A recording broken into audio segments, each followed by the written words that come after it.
Halo Sobat Setir. Nah, balik lagi sama gue Narendra, dan kali ini gue lagi ada di Astra Daihatsu Sunter. Kira-kira ngapain ya? Nah, gue mau nge-review, ini dia produknya.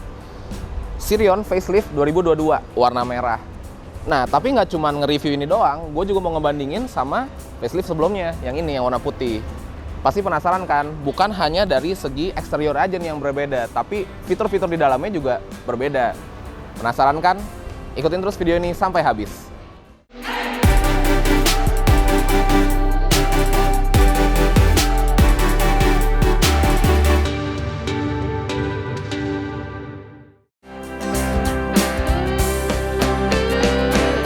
Nah, Sobat Setir, kita mulai dari fascia depannya dulu nih.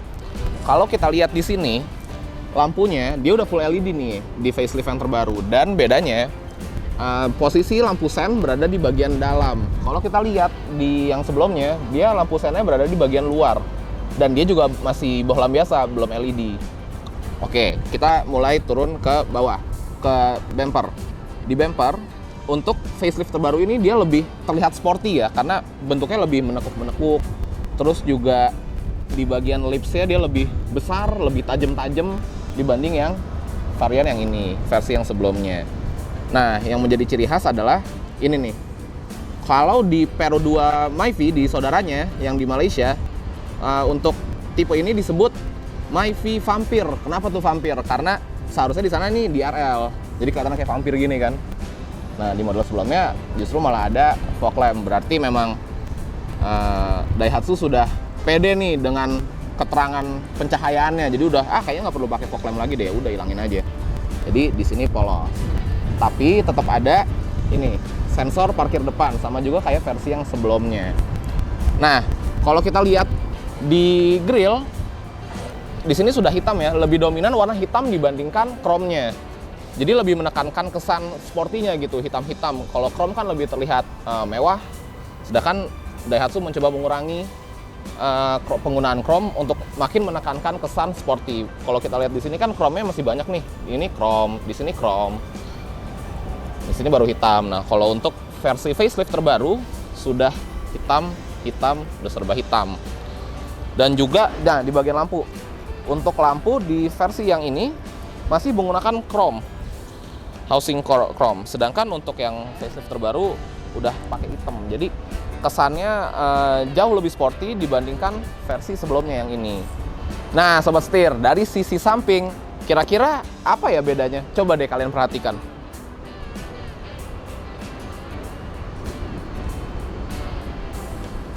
Kalau gue lihat sih, velg masih sama.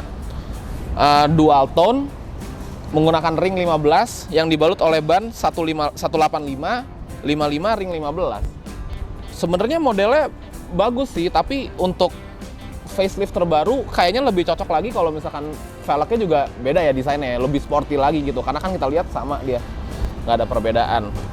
Oke, dari pintu, gagang pintu sama-sama udah keyless, tapi hanya di bagian supir. Ornamen spionnya sudah berwarna hitam untuk semua warna, jadi itu ditujukan untuk meningkatkan kesan sporty di mobil ini. Nah, untuk dimensi, mobil ini memiliki tinggi sekitar 1525 mm, panjang sekitar 3895 mm, serta lebar 1735 mm. Untuk wheelbase mobil ini memiliki panjang sekitar 2500 mm, serta ground clearance tinggi 150 mm. Nah, Sobat Setir, untuk dari sisi belakang sebenarnya nggak terlalu banyak perbedaan ya antara facelift terbaru dan yang sebelumnya. Bisa dilihat di sini, antena juga masih menggunakan shark fin sama seperti ini. Spoiler juga mirip-mirip, bahkan bisa dibilang sama ya.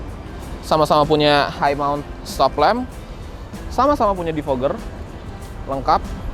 Desain lampu juga masih sama, tapi ya memang harus diakui sih, desain lampu Sirion itu terlihat bagus ya, terlihat cantik ya.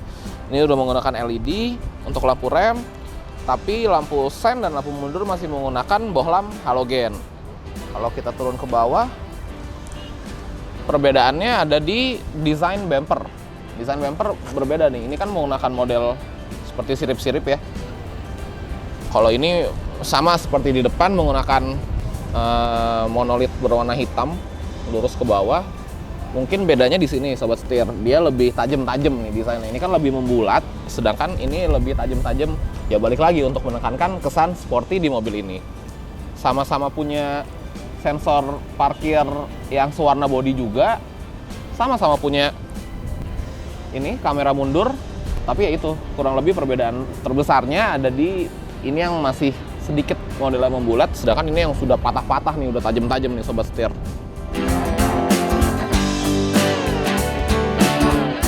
Nah sobat setir, untuk row kedua atau row belakang di kedua mobil ini kurang lebih tidak ada perbedaan yang signifikan ya. Bahan di door trim pintu belakang juga masih sama, menggunakan plastik. Masih sama-sama memiliki kabin terlega di kelasnya, masih juga menggunakan seatbelt 3 titik untuk 3 penumpang, dan juga masih memiliki 2 cup holder di belakang. Perbedaan yang signifikan ada di motifnya. Facelift 2022, motifnya udah seperti kulit ular gitu deh sobat setir, jadi lebih kelihatan baru, lebih kelihatan sporty juga. Untuk senderan, mobil ini memiliki senderan 2 step, jadi lebih bisa rebah gitu deh. Nah, walaupun tidak terlalu banyak perbedaan di row kedua atau row belakang, tapi untuk row ke depan di facelift 2022 banyak perubahannya sobat setir. Lebih banyak fitur-fiturnya dibandingkan model yang seperti ini. Jadi daripada penasaran, yuk kita lihat ke depan. Nah sobat setir, sebelum kita mulai menyalakan mobilnya, gue mau nunjukin dulu nih sama kalian perbedaan dari kedua kunci ini. Jadi ini kunci facelift sebelumnya, dan ini kunci untuk facelift 2022. Nah perbedaannya ada di, kalau yang ini dia modelnya udah mirip-mirip nih sama produk Daihatsu yang terbaru.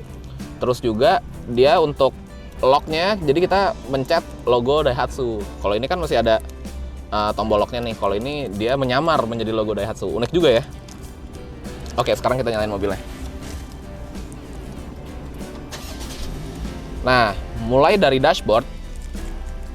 Dashboardnya kurang lebih sama ya dengan versi facelift sebelumnya. Masih sama-sama driver oriented. Karena kalau kita posisi duduk yang seperti ini, head unit mengarah ke arah kita. Jadi kurang lebih sama-sama model sebelumnya. Nah, head unit ini juga sudah menggunakan Apple CarPlay dan Android Auto yang sama dengan Xenia dan Rocky. Jadi dengan adanya Apple CarPlay serta Android Auto ini dapat mendukung konektivitas kita, jadi bisa sync ke HP kita, jadi lebih enak lah penggunaannya.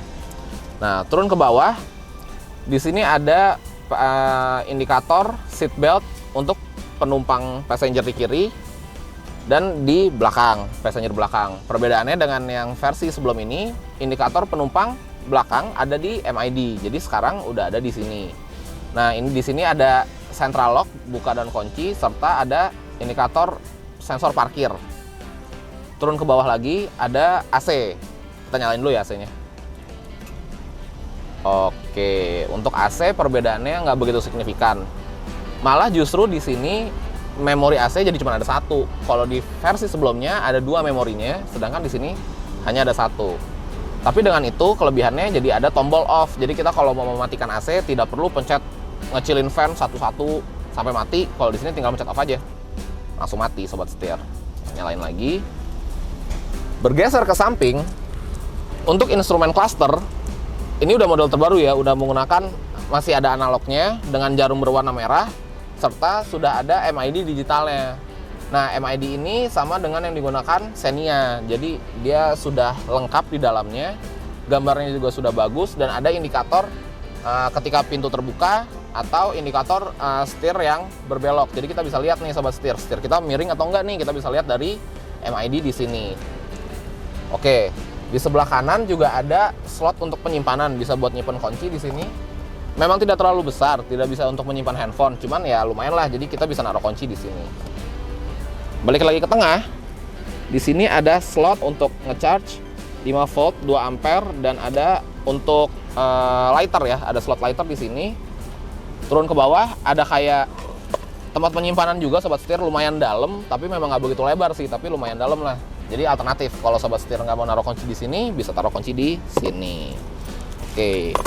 Kemudian turun ke bawah, perbedaannya dengan Sirion sebelum ini adalah di gearboxnya. Untuk versi facelift 2022 sudah menggunakan DCVT. Jadi versi sebelumnya menggunakan 4AT, Tapi yang ini sudah menggunakan DCVT, jadi perpindahan giginya juga lebih halus. Perbedaannya kalau kita bisa lihat di sini jadinya ada P, R, N, D, S, dan B. Sedangkan kalau di sana masih menggunakan angka. Sudah pergantian yang lebih halus, dipakai berkendara juga jadinya lebih enak, lebih responsif juga sobat setir. Oke, bergeser di bagian setir.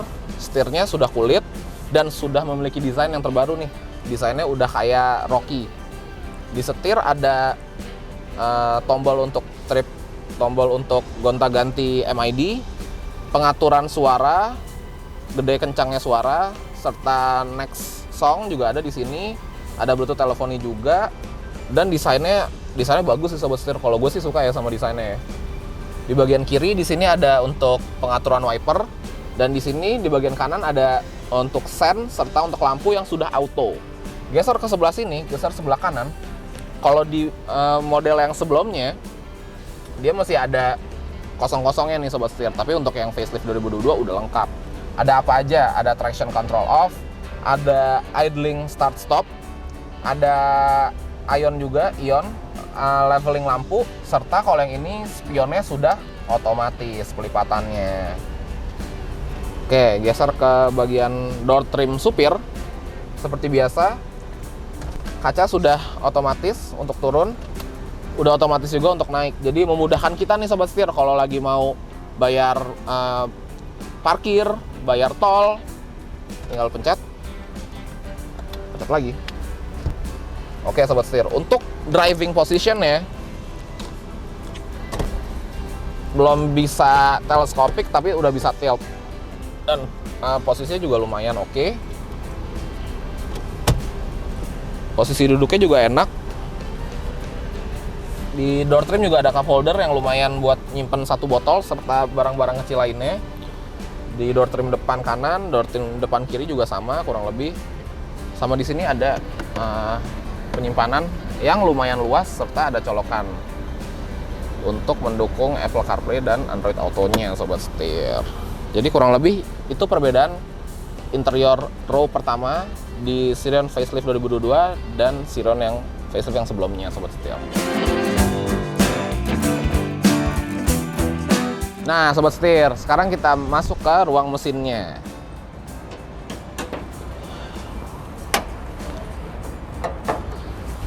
Jadi untuk mesin masih menggunakan yang sama dengan yang varian sebelumnya, versi sebelumnya. Masih sama-sama menggunakan satu NRVE 1300 cc yang menghasilkan tenaga sekitar 93 horsepower serta 119 Nm. Nah, tapi bedanya untuk versi facelift 2022, mesin ini dikawinkan dengan transmisi DCVT yang tadi udah gue jelasin di dalam. Nah, kurang lebih seperti itu untuk sektor mesinnya. Jadi kira-kira kalau menurut sobat setir nih, sama-sama di range harga sekitar 230 jutaan dengan rival beratnya dia, rival terbesarnya dia, Brio. Bedanya kalau ini sekitar 236 jutaan, Brio lebih murah sekitar sejutaan lah sobat setir. Tapi dengan kelengkapan yang lengkap di dalam mobil ini serta kabin yang lebih luas, kira-kira sobat setir lebih pilih yang mana nih? Tulis di kolom komentar ya. Nah sobat setir, kalau mau lihat mobilnya secara langsung atau mau test drive, silahkan datang ke Astra Daihatsu Sunter, atau bisa menghubungi nomor di bawah ini atas nama Mas Rizal untuk mendapatkan promo-promo yang menarik nih sobat setir. Untuk update mengenai mobil terbaru, bisa follow IG kami di @setir.kanan, serta jangan lupa untuk like, comment, dan subscribe ya. Gue Narendra, sampai bertemu di video selanjutnya. Dah!